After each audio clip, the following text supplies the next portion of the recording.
శివమూర్తివి గణనాదా నువ్వు శివుని కుమారుడవు గణనాదా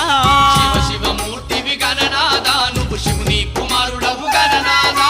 గణగణ గంటల్ల గణనాదా నువ్వు గుణగుణ రావయ్య గణనాదా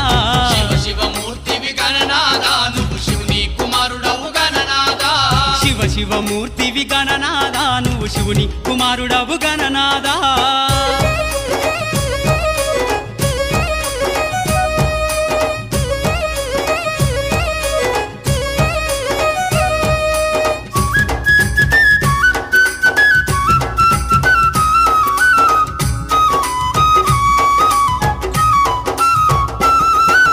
పాలు పండ్లు తెచ్చినాము గణనాదా నీకు పాశమ